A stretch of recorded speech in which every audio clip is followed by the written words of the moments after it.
Salut, c'est Trado, content de vous retrouver pour la mise à jour de l'indice parisien. Et tout d'abord, merci beaucoup à tous ces messages innombrables pour mon anniversaire. Ça m'a fait très très plaisir, que ce soit par mail, que ce soit sur Bourseau, notamment avec une file dédiée Joyeux anniversaire Trado. Ça m'a mis un peu mal à l'aise, mais en tout cas, ça fait super plaisir encore.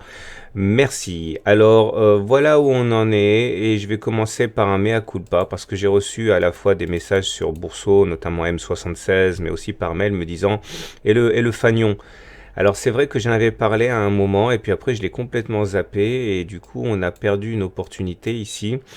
Voilà ce que c'est que le fanion. Regardez bien. Vous avez cette forme assez caractéristique qui va consister en un mât, donc une hausse assez violente, et ensuite une latéralisation. Ça, c'est un fanion haussier, enfin ça, c'est un drapeau haussier. Vous pouvez avoir aussi des drapeaux baissiers, comme ça baisse, puis après ça latéralise. Okay, il faut généralement que ça dure moins que 3 semaines pour que ce soit un beau drapeau. Et généralement, on va sortir dans le même sens que celui où on est entré. C'est-à-dire, si on monte, qu'on latéralise, normalement, on a plus de chances de monter après que de baisser. Pareil ici, si on baisse et qu'on latéralise, normalement après on baisse encore. Alors les objectifs maximaux de réalisation, en fait c'est ça, hein, vous prenez la hauteur du mât, que vous reportez sur la base du canal, ça vous donne un objectif maximal. Pareil dans le cas de la baisse, hein, vous prenez la hauteur du mât que vous reportez sur le haut du canal et ça vous donne l'objectif maximal de la figure en question. Alors maintenant, on a de 6 à 9 chances sur 10 d'avoir la validation. Ça va dépendre de la qualité de la figure. Si vous avez un beau canal ici avec de belles oscillations, et bien dans ce cas, vous avez plus environ 900 sur 10 que la figure se réalise. Maintenant, si vous avez des débordements ou si vous avez peu de contact, on est plus proche de 600 sur 10 d'avoir une sortie par le haut et l'objectif qui est atteint. Alors c'est important parce que regardez ce qui s'est passé. Et là, encore une fois, c'est ma faute, j'aurais dû en parler plus. Regardez notre mât. Il était là. Et dans la foulée, on a eu derrière cette espèce de drapeau. Alors oui, j'ai oublié sur la figure, j'ai oublié de passer la dernière diapo. Il y a des variantes, hein. C'est-à-dire que le mât peut être suivi d'une sorte de figure d'élargissement ou alors d'un triangle. Ça s'appellera plus un fanion qu'un drapeau dans ce genre de situation, hein, mais ça fonctionne aussi. Donc là, on avait eu un drapeau, mais avec le canal légèrement descendant. Et l'objectif, c'était donc de prendre la hauteur du mât, vous l'aurez compris, et de le calquer, de claquer sur le bas du canal. Et ça nous donnait un objectif qui est celui-là. Voilà. Alors, je ne l'ai pas bien tracé, il faudrait me le descendre un petit peu pour que ça touche bien, pour qu'on comprenne. Voilà, comme ça. Et ça nous donnait l'objectif qui a été rallié. Et c'est vrai que j'ai complètement oublié d'en parler. C'est dommage, désolé. Bon, ça vous servira pour la prochaine fois. Alors par contre, il y a quelque chose qui est assez intéressant.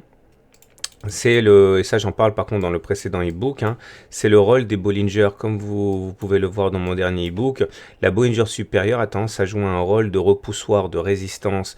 Et même lorsque l'on sort, quand on passe au-dessus de la Bollinger, on a tendance à subir des vents contraires qui vont faire que finalement on va clôturer à l'intérieur des Bollinger. Et ça, c'est dans 90% des cas. Les clôtures se font à l'intérieur des Bollinger.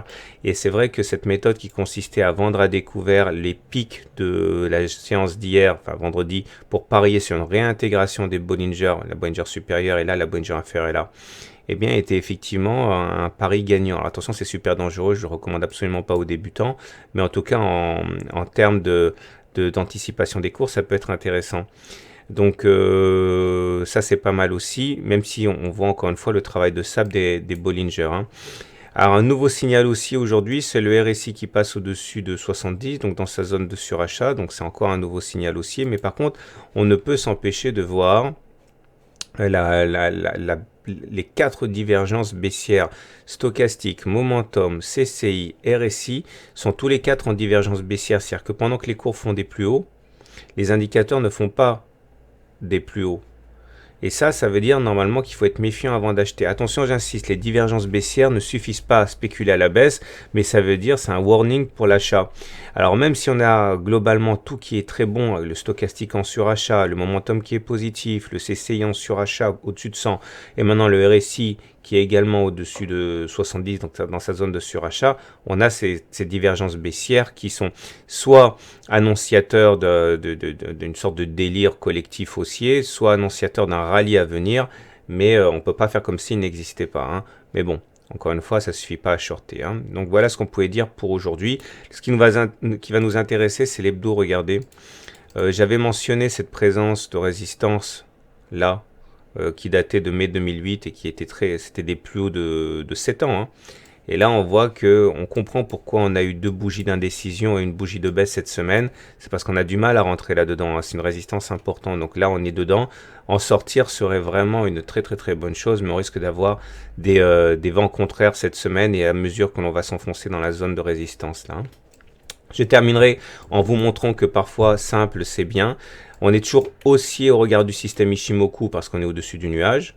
On est toujours haussier au regard du système de dos parce qu'on fait des pics ascendants et des creux ascendants. Et si vous étiez contenté de suivre ces indicateurs de base, c'est-à-dire d'acheter depuis que les pics sont ascendants sur cette bougie, ou depuis qu'on est au-dessus du nuage, eh bien vous n'aviez plus qu'à engranger 600 points. Ok, tout ça pour vous dire que parfois simple c'est plus efficace que compliqué, et alors que sur plein d'indicateurs assez fouillés, assez pointus, on se demande ce qui va se passer, les suiveurs de tendance, eux, ne se posent pas autant de questions et avec bonheur. Voilà, je vous souhaite une bonne soirée, je vous souhaite de bons trades et à tout à l'heure pour une mise à jour.